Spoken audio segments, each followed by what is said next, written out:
Sir Madhukar గారు, అదేవిధంగా ఈ స్టాక్ మార్కెట్లో ఈ ధరలు పెరగడం కానీ పడిపోవడం కానీ ఏంటి అసలు ఇదంతా ఎలా జరుగుతుంది? ఎవరి కంట్రోల్లో, ఎవరి మానిటరింగ్లో జరుగుతుంది అసలు ఇదంతా? రైట్.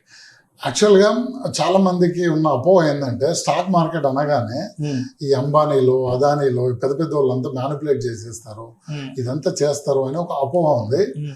ఇది పూర్తిగా అవాస్తవం. ఎందుకంటే పాతకాలంలో మనం ఒక 20-30 years బ్యాక్ వెళ్ళిపోతే చాలా స్కామ్ జరిగినాయి మార్కెట్లో. లాస్ట్ స్కామ్ మనకు తెలిసింది కూడా కేతన్ పరేఖ్ స్కామ్ తెలుసు. హర్షద్ మేహతా అప్పుడు అంత ఐడియా లేదు, చిన్నగా పిల్లల్లో ఉంటే నేను.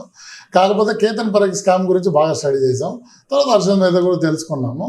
ఇప్పుడు ఎవ్రీ స్కామ్ తర్వాత మార్కెట్లు స్ట్రాంగ్ అవుతూ వచ్చాయి. ఎప్పుడైతే మనం పేపర్ నుంచి డిమెటలైజేషన్కి వచ్చామో, డిమెట్ అకౌంట్లు వచ్చి ఆన్లైన్ వచ్చి ట్రాన్స్పరెన్సీ పెరిగింది, సెబీకి ఎక్కువ పవర్స్ వచ్చినాయి. ఒకప్పుడు స్టాక్ మార్కెట్లో సెబీ కంట్రోల్లో ఉండేవి కాదు, ఆర్బీఐ మానిటర్ చేసేది. మనీ మార్కెట్ ని, స్టాక్ మనీ ఆర్బీఐ. సెబీ అనేది ఒక నామమాత్రపు సంస్థగా ఉండేది. వాజ్పేయి గవర్నమెంట్ లో సెబీని చాలా స్ట్రెంథెన్ చేశాడు. సో స్కామ్స్ అనేటివి తగ్గినాయి. రెండు, స్కామ్ జరిగినా కూడా ఒక పర్టికులర్ స్టాక్ లేకపోతే 1-2 స్టాక్స్ లో జరుగుతుందేమో కానీ ఓవరాల్ మార్కెట్ ని ఎవరైనా కంట్రోల్ చేయడం అనేది ఇట్స్ ఆల్మోస్ట్ ఇంపాసిబుల్ అండి. Almost 99.99% impossible.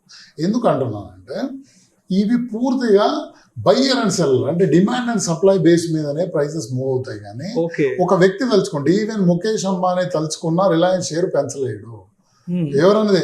కాకపోతే అప్పుడప్పుడు ఏమవుతాయంటే కొన్ని కంపెనీలు ఫాల్స్ న్యూస్ ప్రెడిక్ట్ చేస్తాయి. ఈ మధ్య అదాని గురించి వచ్చినట్టుగా సుచిత దళాల ఫ్రీజ్ అయినాగానే స్టాక్స్ డామ్ అని పడిపోయాయి. ఒక ట్వీట్ జరిగింది, అది కూడా ఎందుకనేది చెప్తాను నేను.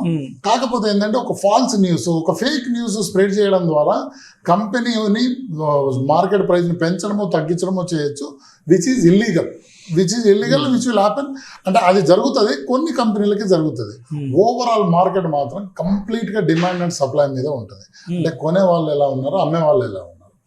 అయితే ఇప్పుడు కొంతమంది తెలియని వాళ్ళు ఏమంటారంటే, ఇప్పుడు ఈ రోజు హైపోథెటికల్ గా అనుకుందాం, ఈ రోజు మార్కెట్ డౌన్ ఉంది కానీ ఈ రోజు ఇప్పుడు రిలయన్స్ స్టాక్ పెరిగింది అనుకుందాం. ఈ రోజు రిలయన్స్ ఏమంత వ్యాపారం చేసింది, ఈ రోజు లాభం ఏమొచ్చిందని పెరిగింది. లాభ నష్టాలు క్వార్టర్లీ రిలీజ్ చేస్తారు, 3 నెలలకు ఒకసారి రిలీజ్ చేస్తారు. మరి ఈరోజు ఏం రిలీజ్ చేయలే కదా. ఎందుకు పెరిగిందంటే మార్కెట్ ఎప్పుడు ఫ్యూచర్ ప్రైస్ ని డిస్కౌంట్ చేస్తుంది. ప్రజెంట్ రిజల్ట్స్ ఏదైతున్నాయో అవి డిస్కౌంట్ అయిపోతే ఫ్యూచర్ ప్రైస్ మీద ఆశతోనే మార్కెట్ ఎప్పుడు రన్ అవుతూ ఉంటుంది. ఫర్ ఎగ్జాంపుల్ మీ ఫ్రెండ్ ఎవరో ఉన్నారు, లాస్ట్ ఇయర్ ఒక 10 లక్షలు 20 లక్షలు పెట్టి ఒక వ్యాపారం స్టార్ట్ చేశారు. బ్రహ్మాండమైన ప్రాఫిట్స్ వచ్చాయి. 1 year అయిపోయింది, బ్రహ్మాండంగా వచ్చాయి. ఆయన ఇంకొంచెం పెట్టుబడికి చూస్తున్నాడు. ఇప్పుడు మీకు ఒక 20% ఇద్దాం అనుకోండి, ఆయన పెట్టుబడి పెట్టిన రేటుకే ఇస్తాడా, మీకు ప్రీమియం కలుగుతాడు? డెఫినెట్ గా ప్రీమియం కలుగుతాడు. ఎందుకంటే ఆయన కష్టపడి 1 year ఎంత డెవలప్ చేశాడంటే ఇక్కడ నుంచి ముందుకు కూడా వెళ్తుంది కదా. అంటే ఇప్పుడు ఆయన వాల్యూ కూడా పెరిగిందిగా. అంటే మీకు ఇవి లాస్ట్ ఇయర్ 20 లక్షలు పెట్టుంటే వచ్చే వాటా కన్నా ఇప్పుడు 20 లక్షలు పెడితే వచ్చే వాటా తక్కువగా. సో ఇది కూడా అలాంటిది. వ్యాపారం ఫ్యూచర్లో ఎలా ఉంటుంది అనే దాని మీద మార్కెట్ ఎప్పుడు రన్ అవుతూ ఉంటుంది. రెండు, మార్కెట్కి ఎప్పుడు పీస్ కావాలి, ప్రశాంతంగా శాంతియుతంగా ఉంటేనే మార్కెట్ రన్ అవుతుంది. ఇది స్టాక్ మార్కెటే కాదండి, బయట అన్ని మార్కెట్లకు వర్తించేది. గోలగా ఇదిగా ఉంటే నడవదు, రూమర్స్ ఉంటే కూడా మార్కెట్లో సరిగ్గా పనిచేయదు. అలాగే ఈ మార్కెట్ కూడా అంతే, పుకార్లు కానీ లేకపోతే డిస్టర్బెన్సెస్ కానీ ఉన్నప్పుడు మార్కెట్లు పడిపోతూ ఉంటాయి హెవీగా. సో చాలా మంది ఏంటంటే తెలిసి తెలియని వాళ్ళు ఈరోజు ఏం జరిగిందని ఇంత ఘోరంగా పడిపోయింది, ఈరోజు ఏం జరిగిందని పెరిగింది అంట. న్యూస్ అనేది ఇంపాక్ట్ చేస్తుంది, ఇంటర్నేషనల్ న్యూస్ ఇంపాక్ట్ చేస్తుంది, క్రూడ్ ఆయిల్ ఇంపాక్ట్ చేస్తుంది, రకాల జిఎస్టీ నంబర్లు ఇంపాక్ట్ చేస్తాయి, అడ్వాన్స్ ట్యాక్స్ ఇంపాక్ట్ చేస్తుంది. ఎన్నో కారణాలు ఉంటాయి. ఇవన్నిటి కలిసిన ఒక ఏదైతే ఉందో ఇవన్నీ కలిసిందే ఒక స్టాక్ మార్కెట్ అనమాట. మనం స్టాక్ మార్కెట్ నిఫ్టీ సెన్సెక్స్ గురించి మాట్లాడుతున్నాం, మిగతా ఎన్నో షేర్లు ఉన్నాయి అందులో. ఇవి ఒక సూచీలు, ఈ సూచి మనకు చెప్తా ఉంది ఓకే బయట డిస్టర్బెన్స్ ఉండడం వల్ల మార్కెట్ పడింది, బయట పీస్ఫుల్ గా ఉండడం వల్ల మార్కెట్ పెరిగింది అనేది ఫ్యూచర్ ని రిఫ్లెక్ట్.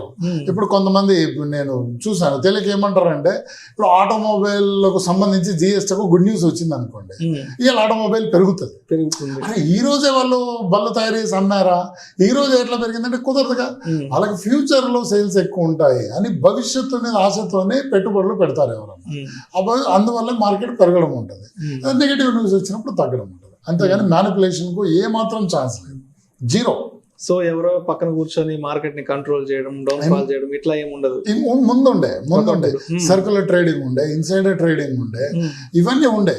ఇప్పుడు ఆల్మోస్ట్ జీరో అయిపోయింది. ఇప్పుడు సెబీ అనేది చాలా చర్యలు తీసుకుంది. అంటే చిన్న చిన్న చిల్లర స్టాక్స్ ఏవైతే ఉన్నాయో వాటిని T2T తీసుకెళ్ళి, అంటే ట్రేడ్ టు ట్రేడ్, ఇలా కొని ఇమీడియట్గా అమ్మడము, ఎక్కువ రేట్లు అమ్మడం అలా ఉండదు అనమాట. ఇలా కొని రేపు అమ్మాల్సి ఉంటుంది. 2, ఎక్కడైతే కొన్ని వ్యక్తుల మధ్యలోనే షేర్లు మూవ్ అవుతూ ఉంటే సెబీ మానిటర్ చేస్తూ ఉంటుంది, వాళ్ళ మీద చర్య తీసుకోవడము, ఇలాంటివన్నీ జరుగుతూ ఉన్నాయి. కాబట్టి ఆల్మోస్ట్ నల్లిఫై. ఎక్కడో చిన్న చిన్న న్యూస్ లీక్ కావడము ఇలాంటివి జరుగుతూ ఉన్నాయి, వాళ్ళ మీద చర్యలు కూడా తీసుకుంటా ఉన్నారు. బట్ ఓవరాల్ మార్కెట్ ని మ్యానిపులేట్ చేసేసి కొంతమంది డబ్బులు సంపాదించుకోవడం అనేది ఇంపాసిబుల్. అలా ఛాన్స్ లేదు. అది తెలిసి తెలియక ఉండే అపోహలే తప్ప ఇది కాదు. వేరే మార్కెట్లు మ్యానిపులేట్ అవుతాయి. ముఖ్యంగా మీరు కమోడిటీ మార్కెట్ తీసుకోండి. అంటే ఇది అంటే రెగ్యులర్ MCX గురించి మాట్లాడలేదు. మీరు మలక్పేట మార్కెటో బేగం బజార్ మార్కెట్కో వెళ్ళండి, చాలా సార్లు చూస్తున్నాం. ఒక వస్తువు తీసుకుంటారు, ఎల్లిపాయల రేట్లు పెంచేస్తూ ఉంటారు, అది మ్యానిపులేషన్. లేదంటే ఒక ఉల్లిపాయలు తీసుకుంటారు, అది పెంచుతారు, మిరియాలు తీసుకుని పెంచుతారు. అదేంటంటే వాళ్ళు స్టాక్అప్ చేసి పెంచుతారు. ఇది అలా జరిగే ఛాన్స్ లేదు, ఎందుకంటే వైడ్ పార్టిసిపేషన్ ఉంది అండ్ రెగ్యులర్ మానిటర్ ఉంది. ఇక్కడ సెబీ అనేది ఒక స్ట్రాంగ్ ఆర్గనైజేషన్ ఫుల్ ప్రూఫ్ గా చేయడానికి ప్రయత్నిస్తుంది. బట్ ఎంత చేసినా అక్కడక్కడ లీకేజ్లు ఉంటానే ఉంటాయి. 100% ఫుల్ ప్రూఫ్ సిస్టమ్ ఎవరు తయారు చేయరు, చిన్న చిన్న లీకేజ్లు ఉంటాయి. వాటిని కూడా ఫిక్స్ చేస్తూ వస్తున్నారు. కాబట్టి పూర్తి స్థాయిలో మార్కెట్ అనేది కేవలం డిమాండ్ అండ్ సప్లై బేస్ మీదనే ఉంటుంది తప్ప వేరే ఏది కాదు. రైట్, థ్యాంక్ యూ మధుకర్ గారు, మీ వాల్యుబుల్ టైంని మా కోసం కేటాయించి స్టాక్ మార్కెట్లో కొత్తగా ఎంటర్ అయ్యే వాళ్ళు తీసుకోవాల్సిన జాగ్రత్తలు, అదేవిధంగా ETFలు, మ్యూచువల్ ఫండ్స్ గురించి అనేక రకాల విషయాలు తెలియజేసినందుకు thank you sir. Thank you.